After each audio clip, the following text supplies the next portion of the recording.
KUAM News Headlines is presented by Calvo's Insurance, a legacy of trust, serving Micronesia since 1938. Matson, celebrating 25 years of commitment to Guam, Micronesia, and the CNMI. Cars Plus Hyundai, home of the Kona electric vehicle, an electric heart with an SUV soul. Test drive yours today at Cars Plus. McDonald's of Guam, I'm Loving It, and King's Restaurant, serving your local breakfast, lunch, and dinner favorites for over 45 years.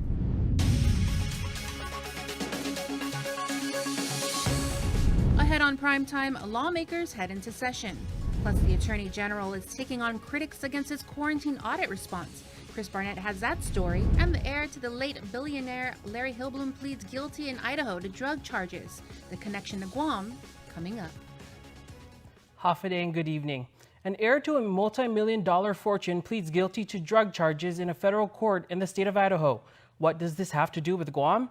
According to court documents, some of those drugs were being smuggled here in Palau.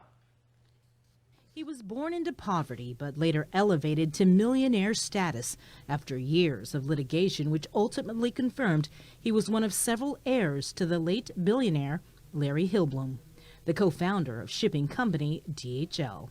Hillblum was a resident of Saipan. He died in a plane crash in 1995.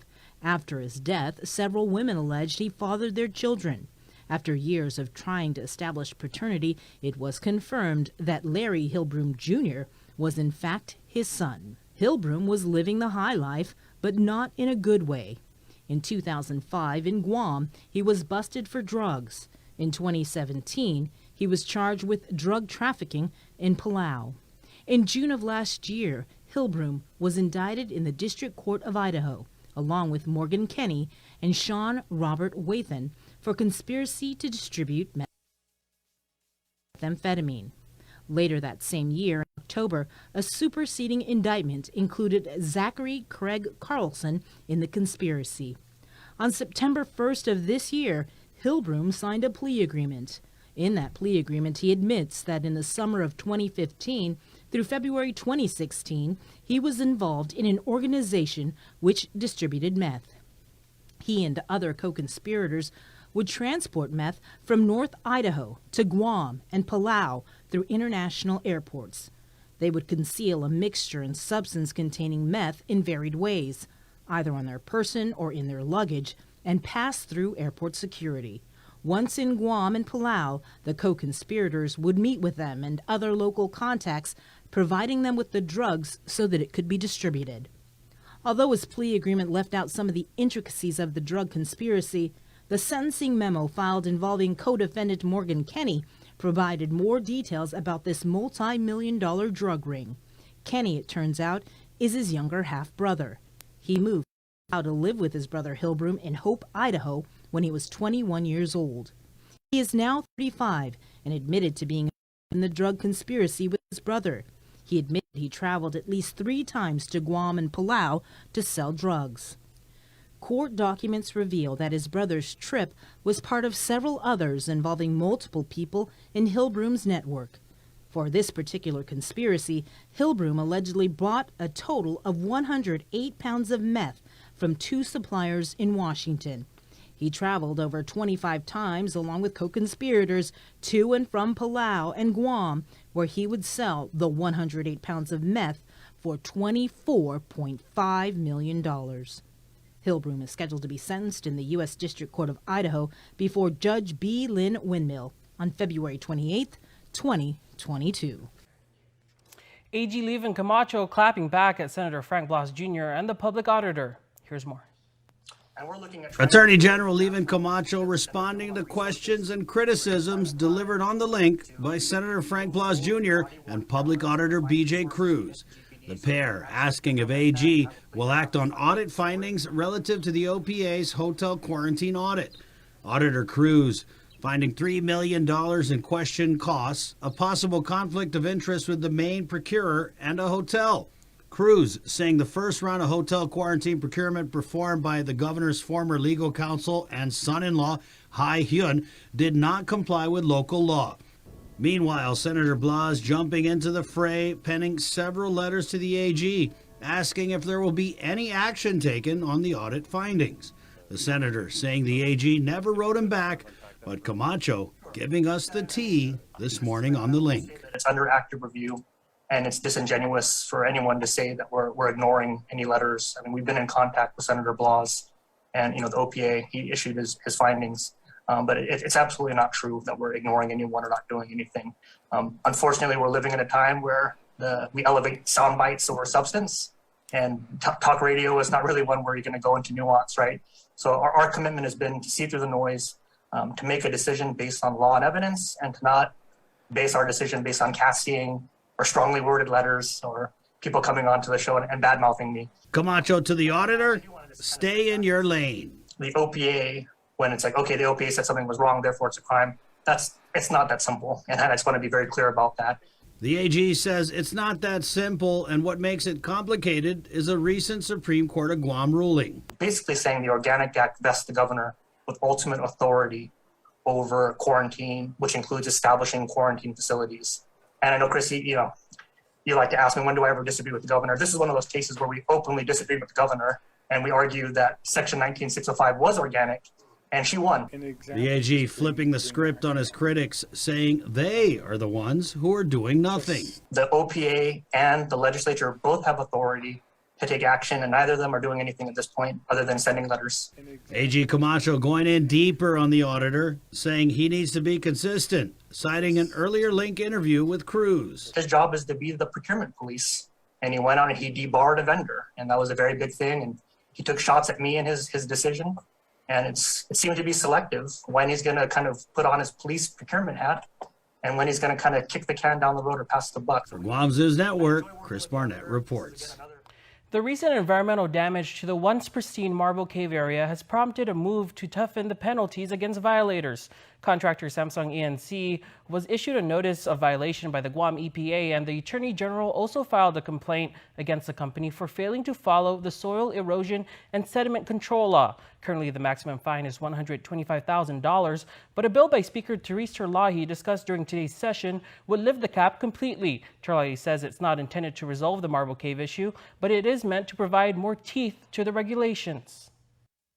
It doesn't resolve it. It fixes this one regulation so that going forward, EPA has one additional tool in its tool belt. And I think we need to give them as many tools as possible, especially when they're dealing with multi-million-dollar agencies as the violators. The bill was moved to the third reading file for a later vote. Session resumes Monday morning. And it's been a hectic month, to say the least, for the Department of Revenue and Taxation. Director Daphne Shimizu says they've been working simultaneously on multiple projects, including processing of the All Rise and Advanced Child Tax Credit payments. Shimizu says the majority of applications are being filed online now, and the same vendor is working on the programming. So we launched the All Rise program, and now we launched the Advanced Child Tax Credit. So on the back end now, the portal is being worked on for the Advanced Child Tax Credit. But we will have more definite dates on that. But we're slated to go ahead and open the portal in October. Meanwhile, Shimizu says they're now processing the manually filed All Rise applications, as well as reviewing the about 6,700 claims that were set aside because of errors. We're hopeful that we'll be able to get the majority of payments out to people. Actually already 26.2 million has been paid out. And, we are expecting, though, that we will exceed the original, what was indicated, the 30 million. But of course, Governor has indicated that is something that, we'll be able to identify funds for. So, that should not be an issue. A final total for the All Rise program payments is not yet available. And although Guam was spared by any major damage from Tropical Storm Mindule, it was a rough ride for motorists this morning, and here's one of the reasons why. The residual rainfall from the tropical storm left Route 1 near Polaris Point impassable. Several other areas were reported flooded, including Route 15 or the back road to Anderson. The flash flood watch for Guam was canceled at 2:30 this afternoon.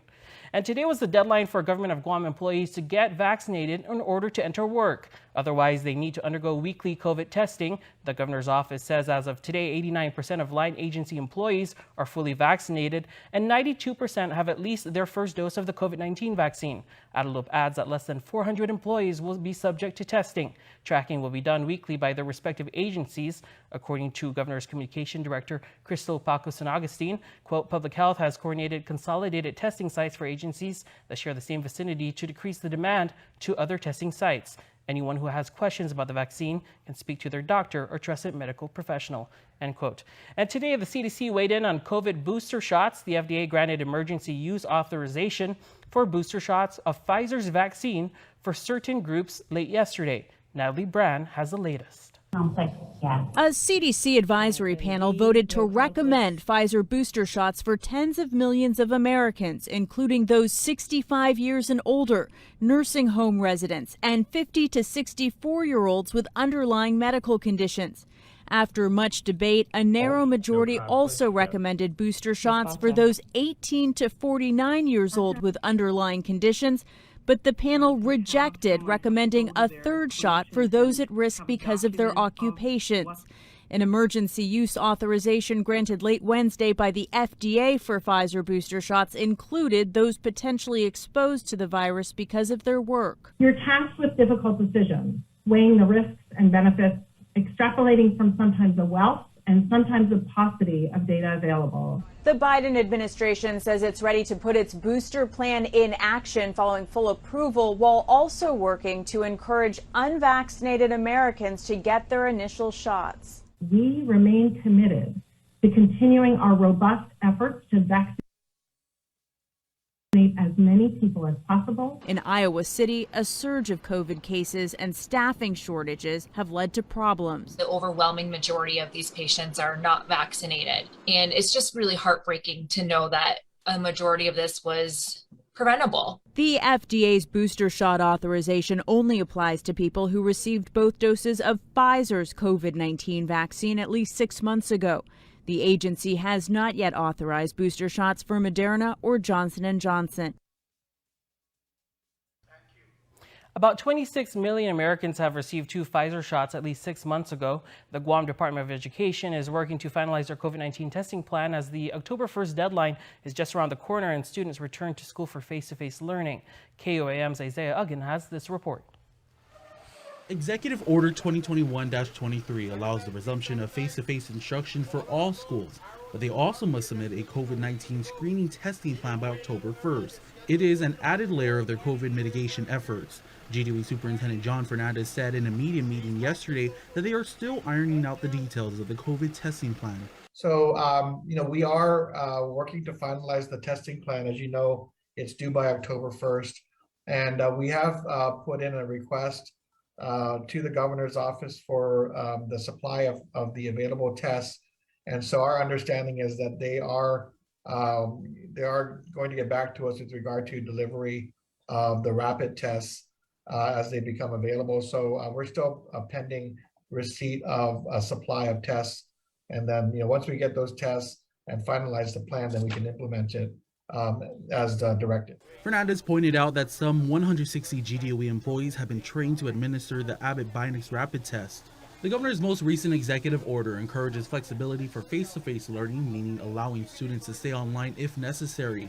Fernandez reiterated that students originally enrolled into the face-to-face model of learning will have to return to their campuses for in-person instruction this Monday, and that no students can switch to the remote learning module due to the shortage of teachers. I think part of that flexibility was already exercised when we, when we went ahead and designed an opportunity to keep students online while trying to also provide the in-class instruction for those who return face-to-face.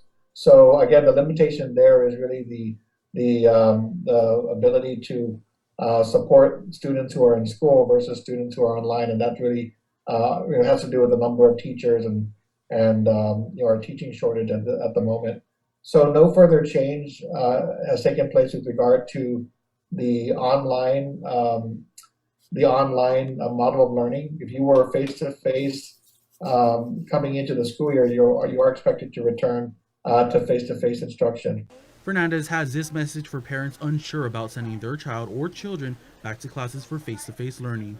We will continue to monitor the community situation. We will continue to monitor and report on our GDOE COVID-19 cases to make sure people are informed. And again, we will continue to act in an abundance of caution should we see, a situation that requires us to change course. GDOE noted that 85% of employees are fully vaccinated against the virus. Reporting for Guam's News Network, Guahusi Isaiah. The Infusion Center for the Monoclonal Antibody Treatment opened its doors yesterday at the Manila Senior Center. 6 patients were treated yesterday, according to Guam Guard Public Affairs Officer Captain Mark Scott. So far, all who received the treatment showed no signs of any adverse reactions. As for the FEMA team set up to help with the MAB treatment, they have not yet arrived. The Governor's Director of Communications, Crystal Paco San Agustin, said they are expecting them in the coming days, but did not say when. And once again, we invite you to voice your view on our social media with our daily question. Today on this Friday, we ask you for what you'd like to ask our island community. You can submit your question on our Instagram and Facebook page posts. We'll feature responses on the link with Chris and Bree, Jason and Joser on Monday morning. Stick around for more news here on Primetime. You're watching KUAM.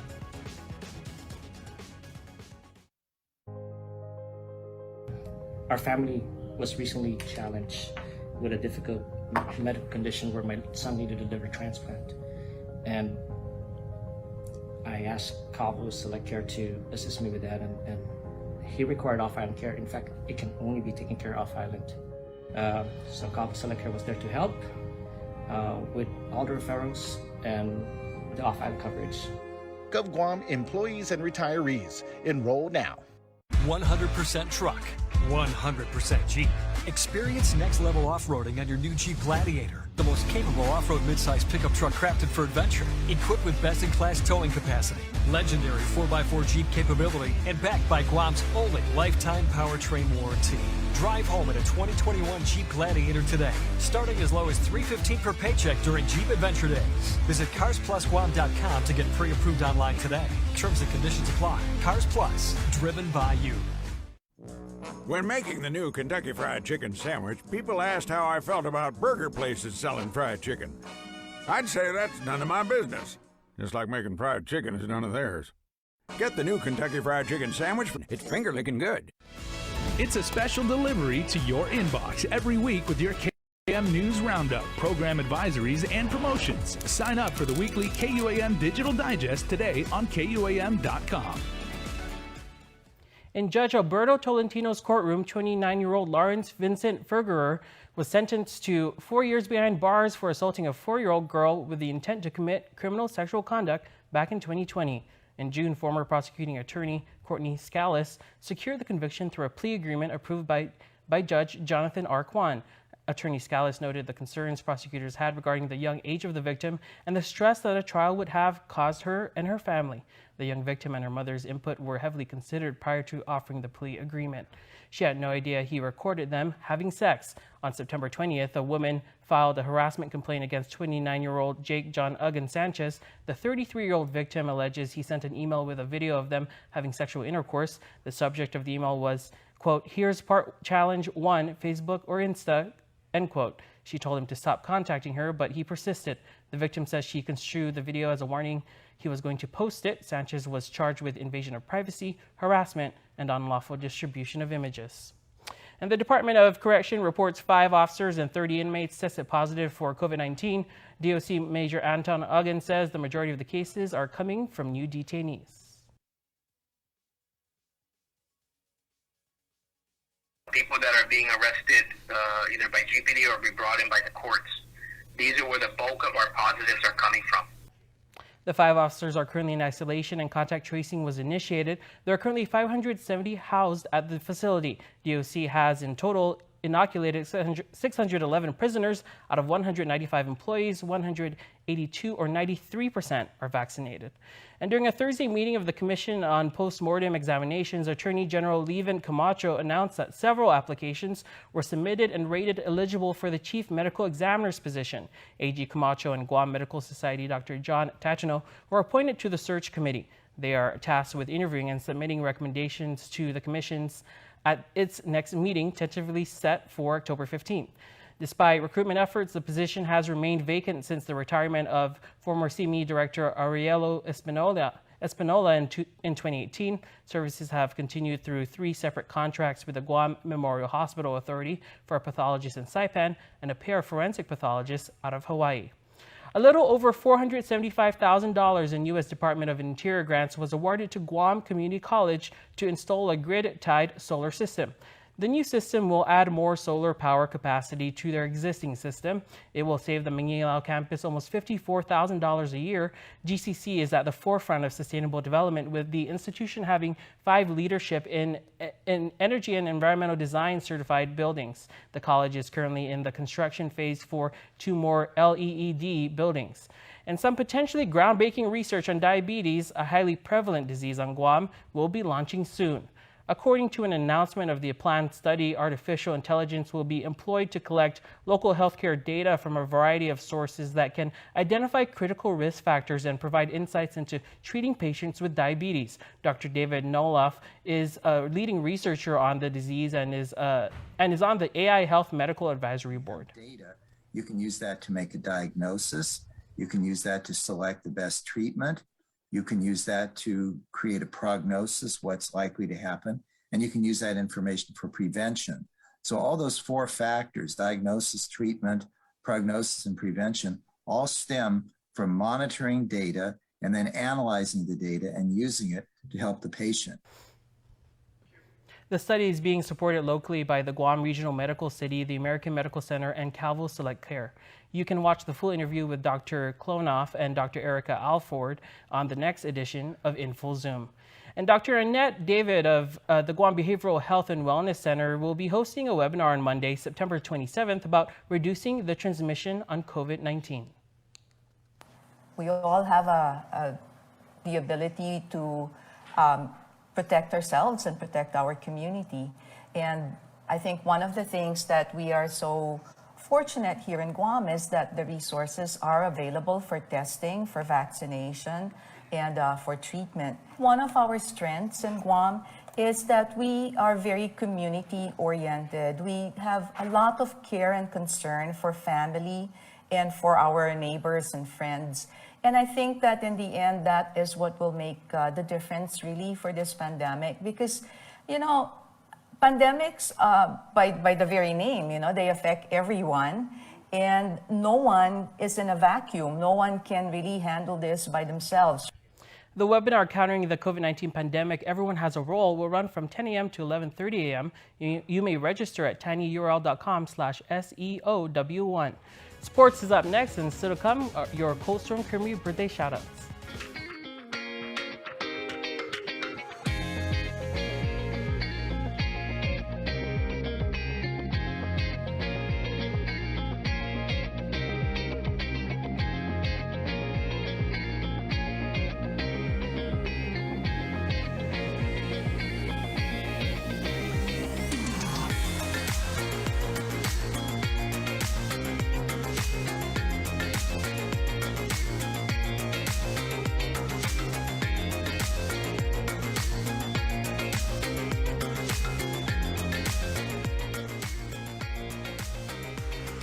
Your community calendar is brought to you by Taco Bell. Whether it's your first meal or your 4th meal, we've got you covered. Taco Bell, live Mas. When making the new Kentucky Fried Chicken sandwich, people asked how I felt about burger places selling fried chicken. I'd say that's none of my business. Just like making fried chicken is none of theirs. Get the new Kentucky Fried Chicken sandwich. It's finger-licking good. Don't need a work break, keep the smile on your face. The moments you can't replace, and I'll be around. Whoa, you can count on me. You can count on me for life. Wherever life takes you, we're always here for you. Calvo's Insurance. Count on us for life. Half a day. Hi. That will be $20, please. I forgot my Mobile Smiles Driver's Rewards card. No worries. You can now use your registered mobile number to earn points. Can I use my mobile number to redeem rewards? Sure, just show us your photo ID or driver's license. That's easy. KUAM Sports is brought to you by Docomo Pacific. Better together.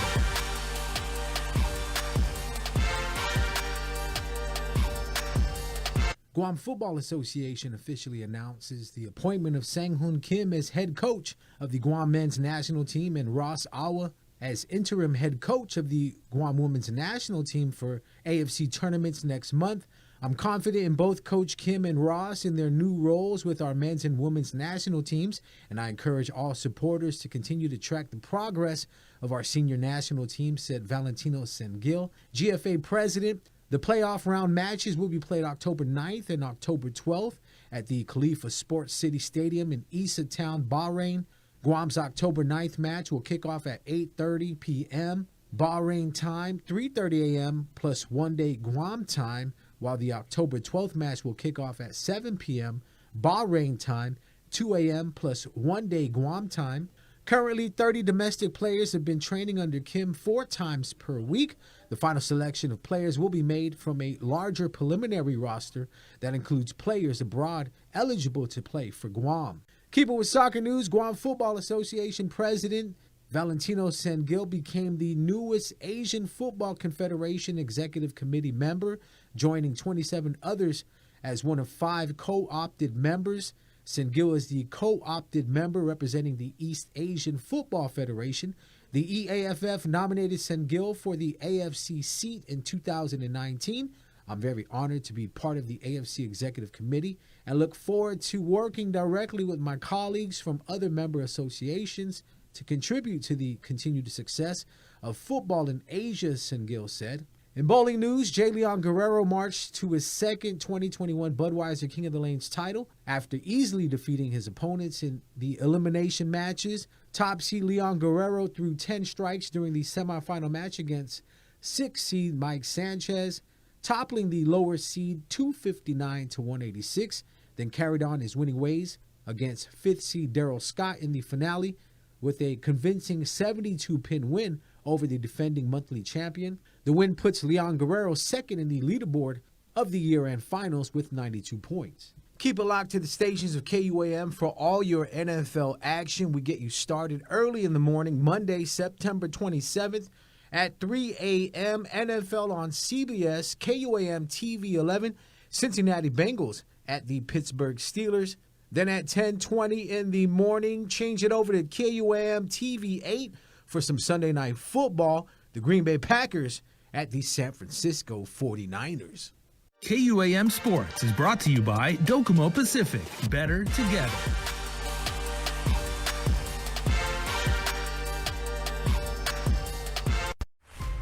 Building on the past, we at Docomo Pacific Business believe in helping businesses move forward and together, changing the way we get things done to make you and your company reach your highest potential. Trust in our commitment to bring you the best solutions for all your business goals. We are Docomo Pacific Business. Let's work better together. Half a day. As we look ahead to a brighter tomorrow, Matson's commitment to Guam and Micronesia remains stronger than ever. While the world around us is ever-changing, what remains unchanged is our commitment to you, our customers, and the island communities we serve. Shipping is what we do best, and serving our community is at the heart of everything we do.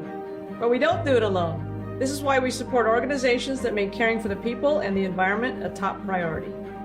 We know that many count on Matson's lifeline services in the Pacific, and that's why we continue to work hard to ensure that our shipments remain on time all the time.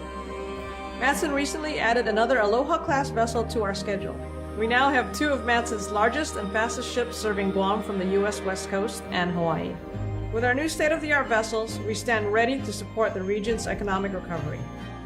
Thank you for the privilege of serving you for the last 25 years, and you can count on Matson to be here for the next 25 years and beyond. And before we close out the news tonight, our latest round of birthday shout-outs from the Cold Stone Creamery Birthday Club.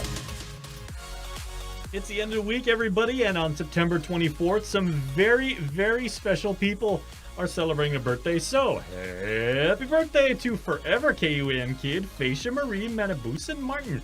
Wishing you everything happy today and always. Happy 28th birthday. Blessings, Faye. Love you always, your entire family. Happy birthday, Faye, from all of us at KUAM. Justin Leon Gurel, happy birthday to my husband, Justin LG. We hope you have a great day. Happy 13th birthday to Christian Amor Torres. And to my grandson, we love you and we hope you have a safe and blessed day. Can't get better than that.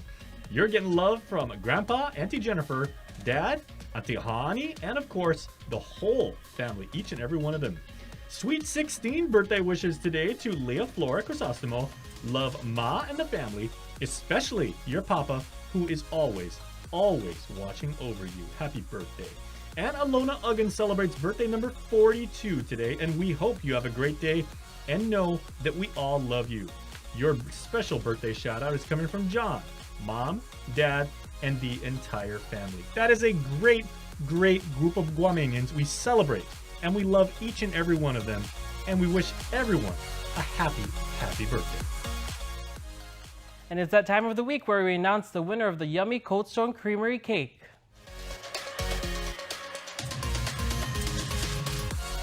Alright, the new owner of a yummy Cold Stone Creamery ice cream cake is Priscilla Kadag, otherwise known to her friends and family as Chilang. Chilang, we hope you enjoy your cake. You've certainly earned it. We wish you a happy extended birthday, and we'll let you know when you can safely pick it up from Cold Stone Creamery. Happy birthday once again to Chilang. Congrats. That's going to do it for us here on Primetime. Thanks for watching. Have a good night.